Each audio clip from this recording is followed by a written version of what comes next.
The plan was reckless, but it was also their only shot at something greater than survival.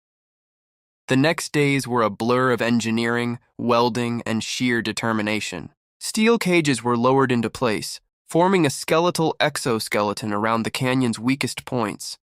Anchors were drilled into jagged stone, beams bolted together to fight against the earth itself. The site transformed from a death trap into something that looked almost like a fortress. The river continued to rage.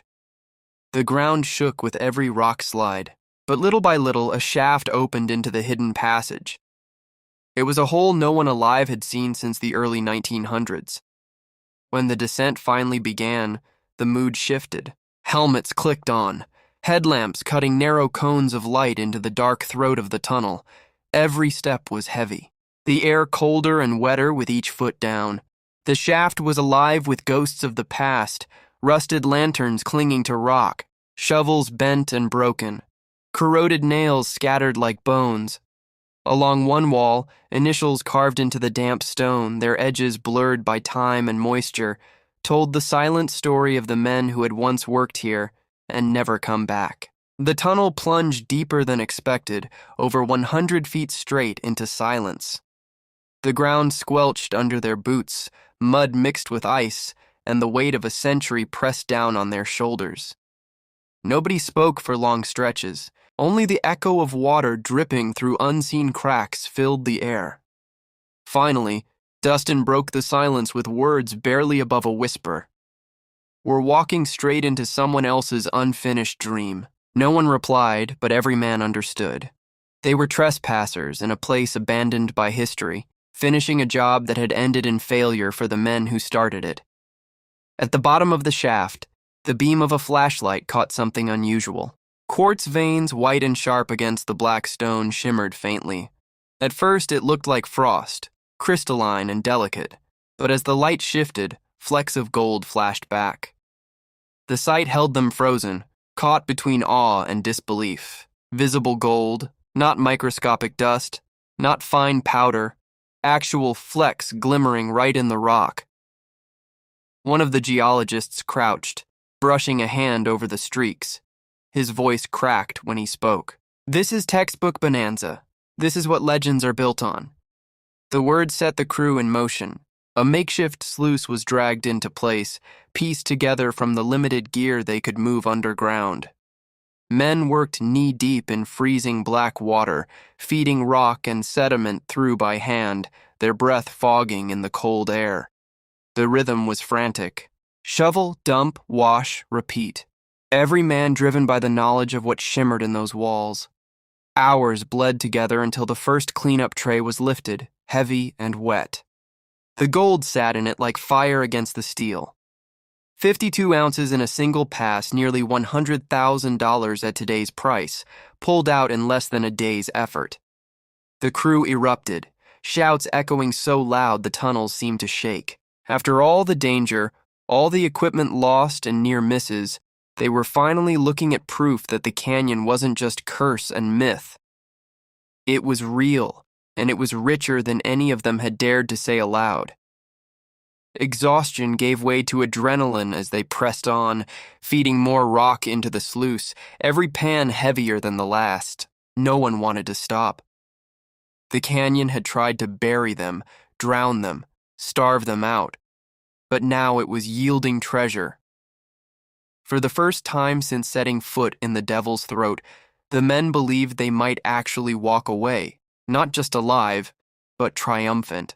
Fueled by that belief, they pushed harder than ever, refusing to let fatigue dictate their pace.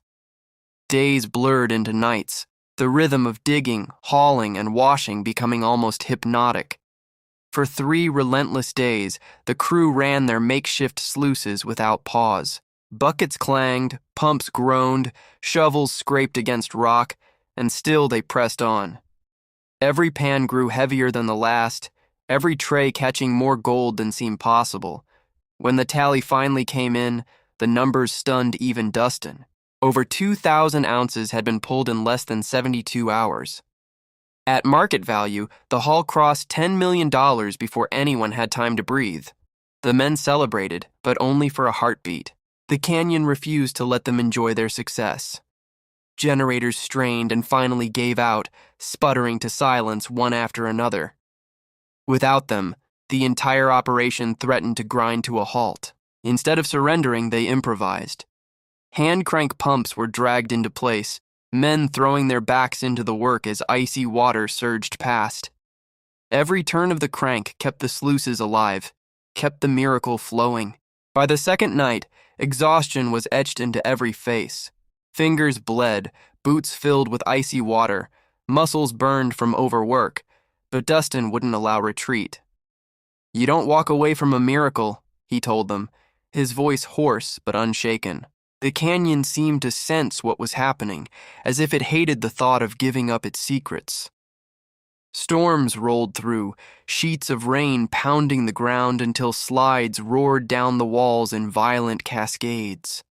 Rocks shifted underfoot, boulders tumbled without warning, and the river itself surged like it wanted to drown every last man in its path. Each moment tested their resolve, but the gold flowing out of the sluice boxes drove them onward. By the fourth day, Dustin ordered more scans. If they had struck this much gold in such a short span, he wanted to know exactly what they were standing on. The results nearly stopped his heart. The quartz vein that had given them their first glimpse of fortune didn't end a few yards into the shaft. It stretched. The scans traced it running under the canyon floor for over a mile, uninterrupted, a glowing artery beneath the stone. Core drilling confirmed the impossible. Every sample came back strong, gold running thick and consistent, the purity steady across the entire vein. The geologists compared it to a river frozen in stone, a natural treasure vault carved by time itself. If they mined the whole vein, the estimates put the yield at $50 million or more, enough to crown this canyon as one of the richest single finds in Alaska's modern history. The crew, exhausted and battered, found new energy in the discovery. They gave the vein a name, the canyon's heart. The word spread through camp like wildfire, whispered with reverence, half in disbelief, half in awe. What had once been called the Devil's Throat, cursed ground where men vanished and machines were destroyed, now had a second identity, one that spoke of fortune and rebirth. For Dustin, it was vindication. Years of risk, years of chasing impossible claims, all came to this. He declared the canyon the richest claim he had ever touched, and for the first time, the men began to believe they might not only meet his impossible goal, but shatter it. Yet fortune never comes without a shadow. Word traveled fast, faster than Dustin could have imagined. Other miners began to swarm the ridges, overlooking the canyon, setting up camps of their own. Some came with legitimate claims nearby. Others came with no paperwork at all, only ambition and greed. Rumors spread through town bars and along CB radios. Claim jumpers were circling, watching, waiting for the right moment to strike. The gold had drawn them like blood-draw sharks. Then came the regulators. State officials appeared unannounced, descending into the canyon with clipboards and hard hats, demanding permits, safety reports, and documentation. They walked among the machines, eyeing every cable and pump, asking sharp questions about environmental impact. It was the worst possible moment. The crew already stretched thin, their defenses fraying. Dustin's lawyers scrambled, pulling late nights to lock down the mineral rights before any loophole could be exploited. Paperwork flew back and forth, stamped and counter-stamped, while in the canyon below the men kept shoveling. The fight had shifted. It was no longer just a battle against stone, water, and exhaustion. It was a battle on every front, against rivals circling like vultures, against regulators questioning their every move, against whispers of armed raiders ready to come under the cover of night.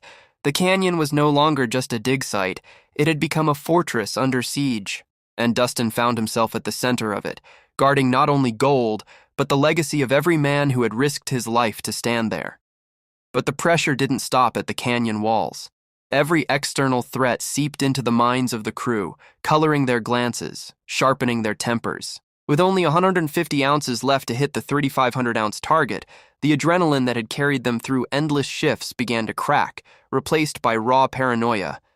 Every glance at the sluice box, every pan weighed on the scales, carried the weight of expectation. Men who had once laughed over coffee now snapped at each other over small mistakes.